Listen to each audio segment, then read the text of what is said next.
Minggu lalu di seluruh dunia kita telah melihat berita, keanehan, dan keingintahuan yang paling menarik dari seluruh dunia. Saya di sini untuk menjelaskannya kepada Anda dengan cara yang paling menghibur. Jadi, mari kita selami. Nomor 1.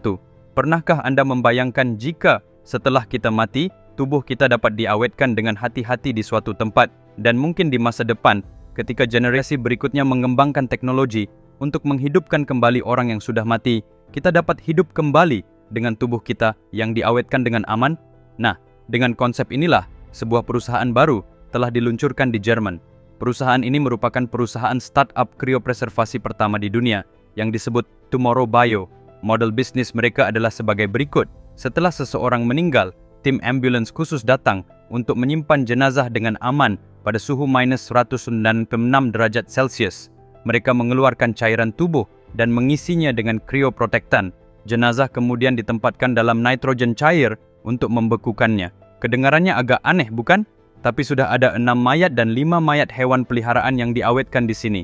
Selain itu, sudah ada 650 orang yang mendaftar untuk mengawetkan jasad mereka setelah meninggal. Ada 2 pilihan harga. Jika Anda ingin mengawetkan seluruh tubuh, biayanya $220.000, dan jika Anda hanya ingin mengawetkan otaknya saja, biayanya $81.000.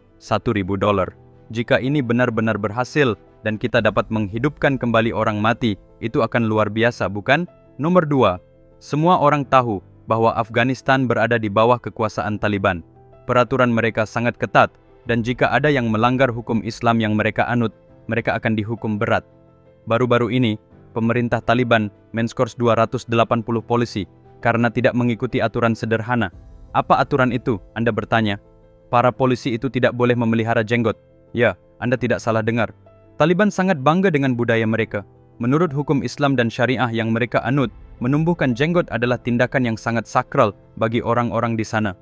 Apapun situasi atau profesinya, mereka sangat percaya pada tradisi agama mereka dan menegakkannya. Pada tahun 2000, mereka bahkan melarang wanita untuk masuk ke universitas. Menurut hukum syariah mereka, adalah salah jika perempuan mengejar pendidikan tinggi. Bahkan jika mereka memiliki keinginan untuk belajar, perempuan di sana tidak berdaya. Nomor 3. Sejak munculnya kecerdasan buatan, AI, tampaknya privasi manusia sudah tidak ada.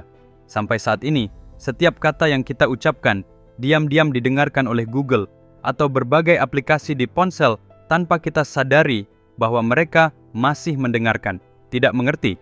Pernahkah Anda menyadari bahwa jika Anda berbicara dengan seorang teman tentang betapa laparnya Anda dan apa yang akan Anda makan untuk makan siang hari ini, dan Anda membicarakannya hanya selama 2 menit, Anda langsung mendapatkan notifikasi dari aplikasi makanan?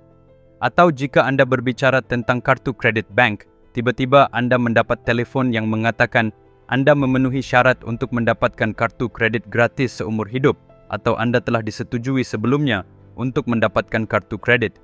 Hal-hal ini tidak terjadi secara kebetulan, sama sekali bukan kebetulan.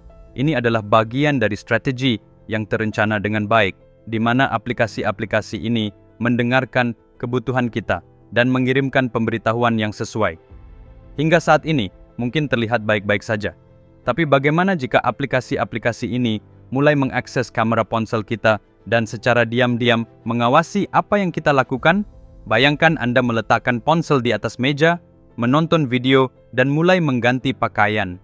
Pada saat itu, beberapa aplikasi bisa saja mengoperasikan kamera tanpa sepengetahuan atau persetujuan Anda dan secara diam-diam mengawasi Anda. Menakutkan jika dipikirkan, bukan?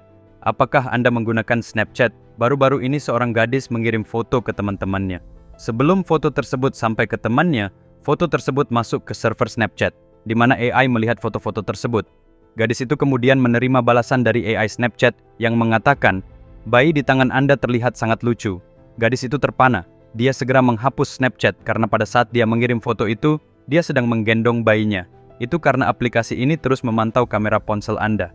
Jadi, jika Anda pengguna Snapchat, berhati-hatilah. Setiap kali Anda menginstal sebuah aplikasi dan meminta izin, pikirkan 2 kali sebelum menerimanya. Tanyakan pada diri Anda sendiri, apakah aplikasi tersebut benar-benar membutuhkan akses ke kontak, kamera, dan mikrofon Anda. Berhati-hatilah agar aman, teman-teman. Menurut Anda, apakah membaca satu cerita yang sangat menarik dapat mengubah hidup seseorang? Apakah menurut Anda membacakan cerita ini kepada anak-anak Anda dapat mengajarkan nilai-nilai yang mereka butuhkan dalam hidup? Apakah menurut Anda masalah yang Anda hadapi atau yang akan Anda hadapi di masa depan dapat diselesaikan dengan membaca sebuah cerita? Ya, itu mungkin hanya dengan kisah epik terhebat yang pernah diceritakan dalam sejarah umat manusia. Itu adalah Mahabharata. Kisah ini 100 kali lebih luar biasa daripada filem blockbuster manapun. Ini adalah sebuah tantangan. Kisah lengkap dari Mahabharata yang ditulis oleh Vikramaditya tersedia dalam 2 bagian, baik dalam bentuk buku maupun e-book di Amazon dan 43 toko online lainnya. Buku ini tersedia dalam 54 bahasa di seluruh dunia. Saya telah menyertakan tautannya dalam deskripsi di bawah video ini, sehingga Anda bisa langsung memesannya. Karena ini bukan hanya sebuah buku, ini adalah perpustakaan kehidupan yang Anda butuhkan. Nomor 4. Meskipun dunia sudah sangat maju, masih ada beberapa penyakit yang belum ditemukan vaksinnya. Perusahaan farmasi telah mencoba mengembangkan vaksin untuk melawan kanker selama bertahun-tahun. Akhirnya, pada tahun 2022, mereka berhasil menemukan vaksin ini. Pada tahun 2023, mereka melakukan uji klinis tahap pertama dan sukses besar. Pada tahun 2024, mereka melanjutkan ke uji klinis fase 2 dan hasilnya mengejutkan mereka. Vaksin ini bekerja jauh lebih baik dari yang mereka harapkan. Vaksin ini, seperti halnya vaksin COVID-19, bekerja pada sistem kekebalan tubuh. Vaksin ini mengidentifikasi sel-sel kanker dalam tubuh, menyerangnya, dan membunuh sel-sel tumor. Saat ini, vaksin ini terbukti sangat efektif untuk melawan melanoma, kanker paru-paru, dan kanker payudara. Efek sampingnya mirip dengan efek samping vaksin pada umumnya, seperti demam dan kelelahan, tetapi tidak lebih dari itu. Mereka berencana untuk memasarkan vaksin ini pada tahun 2026. Nomor 5. Ketika sebuah masalah muncul dalam tubuh manusia dan sebuah organ rusak, hal itu dapat menyebabkan penderitaan yang luar biasa dan dalam beberapa kasus, bahkan kematian. Mereka yang memiliki uang dapat mencoba untuk mengganti organ tubuh, namun mereka yang tidak memiliki uang seringkali tidak memiliki pilihan selain menerima nasib. Itulah sebabnya, para ilmuwan telah lama melakukan percobaan untuk memastikan bahwa orang dapat hidup bahagia selama mereka masih hidup. Sekarang mereka telah berhasil dalam percobaan ini dengan menciptakan organ sintetis. Organ-organ sintetis ini bekerja seperti organ tubuh alami kita. Tanpa membutuhkan donor, siapapun yang memiliki masalah yang membutuhkan bagian tubuh pengganti dapat dengan mudah memesan organ yang mereka butuhkan, seperti memesan sesuatu di Amazon. Terlebih lagi, organ-organ ini dibuat dengan menggunakan teknologi, bioteknologi, dan mengandung sel punca dari tubuh kita sendiri. Ini berarti tidak ada kemungkinan organ sintetis ini ditolak oleh tubuh. Jadi silakan dia bagaimana cara mereka mendesainnya. Mereka mengambil dimensi organ yang dibutuhkan, mendesainnya dalam bentuk 3D, dan kemudian menggunakan printer 3D untuk membuat replika organ buatan. Mereka memasukkan sel punca yang diperlukan ke dalam organ-organ ini untuk membuatnya berfungsi seperti bagian tubuh alami kita. Akhirnya, organ tersebut ditanamkan ke dalam tubuh. Sungguh penemuan yang luar biasa, bukan? Nomor 6. Pernahkah Anda menonton filem Jurassic Park? Itu adalah pertama kalinya dunia melihat seperti apa bentuk dinosaurus. Spesies dinosaurus yang pertama kali ditampilkan dalam filem ini disebut Sauropoda. Mereka sangat besar, baik dari segi tinggi maupun ukuran, tetapi mereka adalah herbivora, hanya memakan tumbuhan. Selama 1 dekade terakhir, para ilmuwan telah mencari fosil di barat daya Prancis. Baru-baru ini, mereka menemukan tulang sepanjang 6,1 meter. Setelah mempelajarinya, mereka mengidentifikasinya sebagai sepotong tulang paha dari seekor sauropoda yang hidup sekitar 140 juta tahun yang lalu. Sepotong tulang ini memiliki berat 500 kg. Bayangkan berapa berat seluruh dinosaurus. Para ahli paleontologi telah mengawetkan temuan berharga ini dengan hati-hati. Nomor 7. Ketika kita tidak yakin kemana kita akan pergi, kita sering menggunakan Google Maps. Kita juga menggunakannya untuk mengecek apakah ada lalu lintas yang padat, penutupan jalan, atau informasi lainnya. Tapi ada hal yang lucu terjadi di Chennai. Seorang pria bernama Santosh Sivan sedang melakukan perjalanan menggunakan Google Maps ketika sebuah pesan tiba-tiba muncul. Polisi ada di dekat Phoenix Mall, pakailah helm Anda.